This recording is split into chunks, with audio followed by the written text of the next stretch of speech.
Say, kids, what time is it? It's kind of like watching TV, but, in your car. 104.7 The Cave, Mike the Intern, Jay Stevens. Look how wonderful we look. No messed up cameras. Yeah. Dark side of the stream. No audio problem. No audio God, problem. what happened? We actually were able to afford a second camera for the studio. 4 years into this podcast, we were able to buy one camera. $1 a month over 4 years. We're finally here. True, because the light I got for free. So we've invested. We've invested back into the show. We had some investors early on, but now that we were able to afford our own camera, we are Dark Side of the Stream. This is episode 178. It was Jay's pick this week. Kind of a softball documentary that came out back in 2015. Kansas Miracles Out of Nowhere. And I was kind of free. It's a free documentary on YouTube. That's the best kind. You can watch it on YouTube. I watched it on Tubi or something like that. FanDuel or Fandoga or whatever. Something. Anyway, it was free. Fandango. You can Google it and you can find it for free. But it's been out for a number of years, and it tells a story about the band Kansas, which first out of the gate, Jay's not the biggest progressive guy in the world. No, I knew nothing about Kansas. Why in the hell would you pick a band out of Topeka that were like using fiddles and arguably talking about a bunch of, Christian values and weird stuff, and there's a violin in there too. Well, YouTube knows me. YouTube knows how to get me. This guy's gonna love. They're either showing me girls in bikinis or they're showing me band documentaries.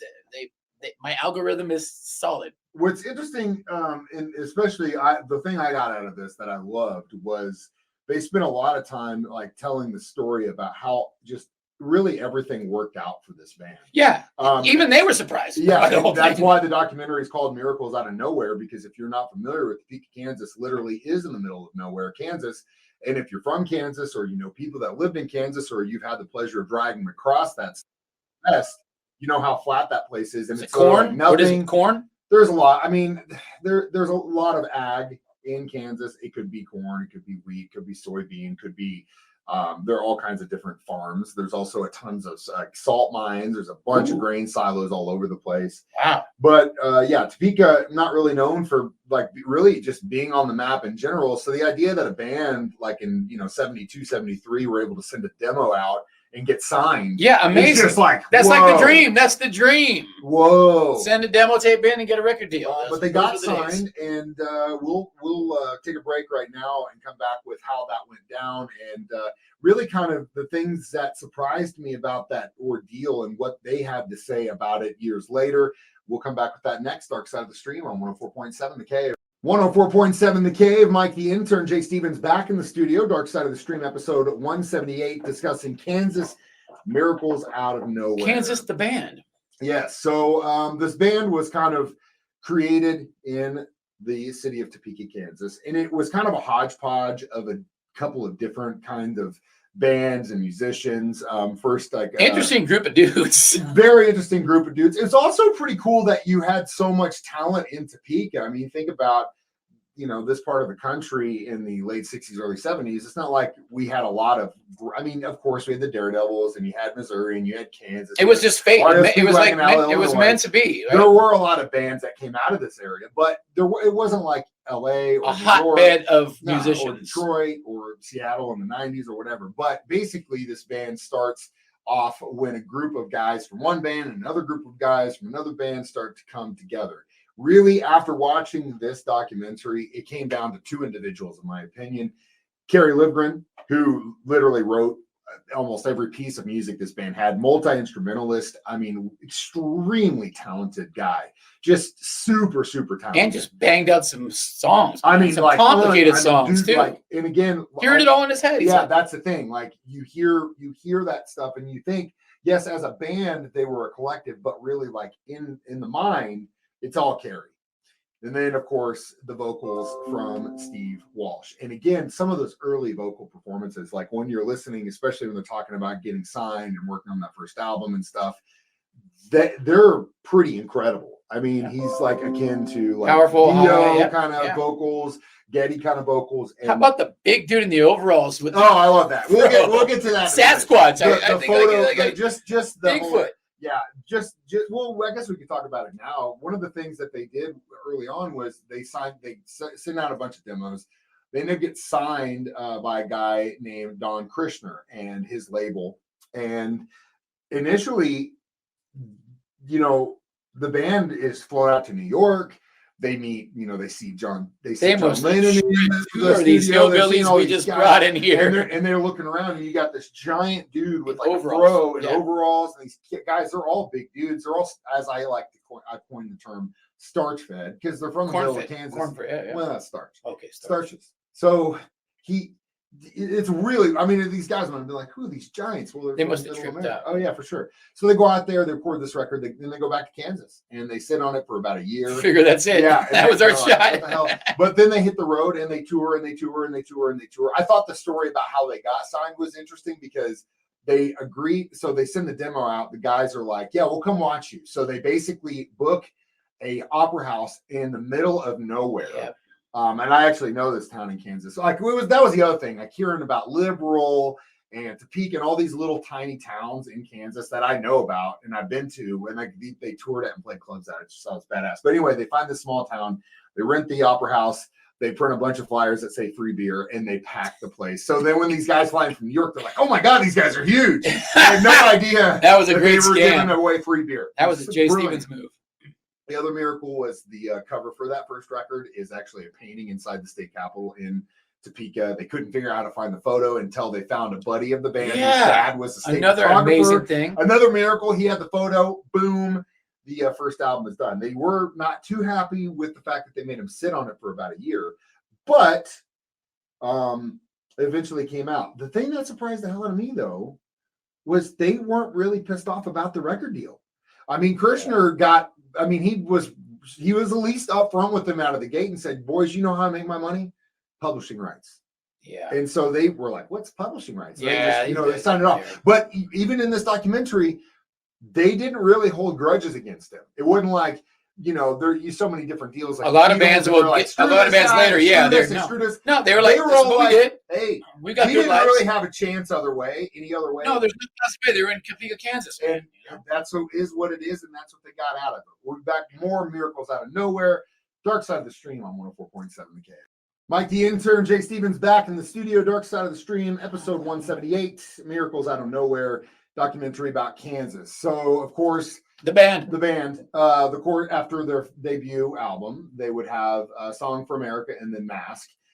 These albums, not big hits, not huge. They were really starting to get a following though, live because of the shows that they put on, and they were touring. I mean, they're like held that 1 year. He said, I think they did like 260 pedal to the metal. Yeah.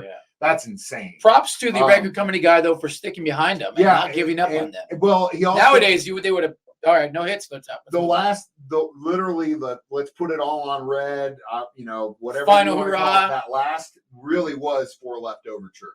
And what's interesting is that they do the first album in New York, then they went to LA to do Song for America, and I think at a certain point when they felt the pressure of we got to really do something good here, they send them to this place. It's called the Studio in the Country, and it's right in the middle of the bayou. So I didn't know that's where they recorded Left Overture until I think maybe I did know, but I didn't. It wasn't. Forgot about it. But when you listen to this record and like all of what is in this, the last place in my mind is that they're like in the middle of the bayou and there's little gators swimming around and stuff. But that's where they did it, and it worked. Probably because they were in the middle of nowhere and they didn't have any distractions. Yeah, at least that's kind of the vibes I got. The story about Dust in the Wind is a great story. How he came to the table with that, and it's like it just does this.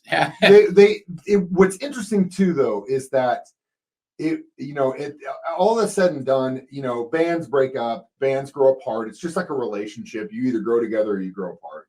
And a lot of the times it's drugs, substance abuse problems, money. Yeah. But when it came down to it, it wasn't that really. I mean, I'm sure a lot of that stuff kind of did play a part in some fashion, right?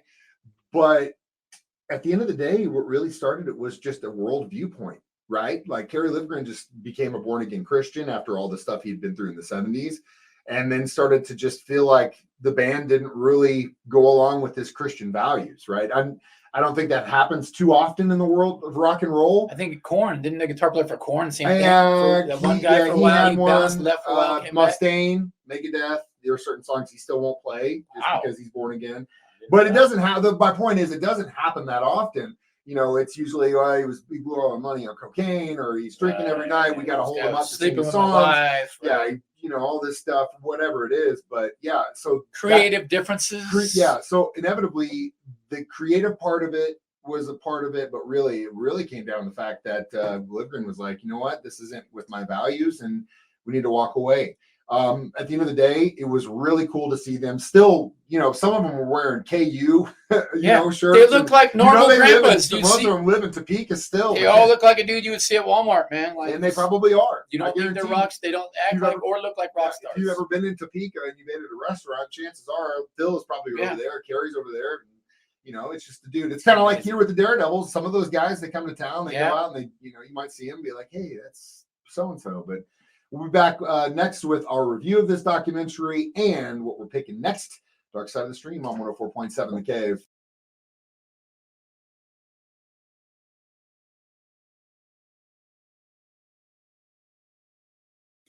"104.7 The Cave." Mike the Intern, Jay Stevens back in the studio one more time. It's Dark Side of the Stream, episode 178, Kansas Miracles Out of Nowhere. So how many miracles would you give this documentary?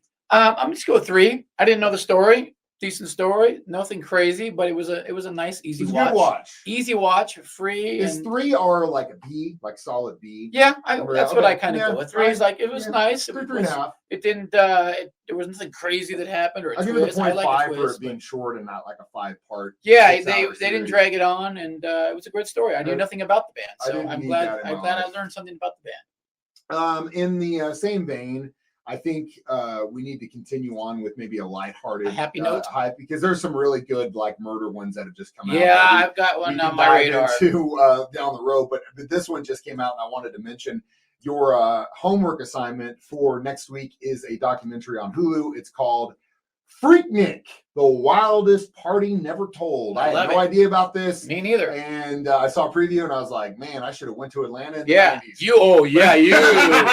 I know exactly what you saw. I saw the preview and I go, yep, that's Mike the Intern. No wonder he wants this one. There. It's kind of like I like big butts and I cannot lie. The thing is like I love I know Spanish and I love South American culture, whether it's Mexico or the islands or Brazil or all that stuff. I would love to go to Colombia one day, just like wherever part, Medellin, Bogota, whatever. I don't care. Would love to go. But the only way I would ever go is if I had someone next to me the entire time I was there that had connections, that knew people that hey man, you out here, you protected. Like, that's all I need. Same thing with this. Like, I would never dream about going down there by myself. But if I had someone that was like, you're in, bro, then I would do it. Well, but either way, that's what we're going to learn about. Freaknik next week, Dark Side of the Stream. Listen to this 9 a.m. or 6 p.m. on 104.7 The Cave, or as a free podcast on our 104.7 The Cave app. Or you can watch us do it live in our new camera that we just afforded off of Amazon on Facebook, 9 a.m. Jeff Bezos, thank you. Thank you for making it affordable, and thank you for not making us go to Temu. As always, I'm Mike the Intern. That's Jay Stevens. Watch movies. Am I still on the same side? I can't even tell. That's right. We watch movies. We watch documentaries. So you don't have to. It's Dark Side of the Stream on 104.7 The Cave.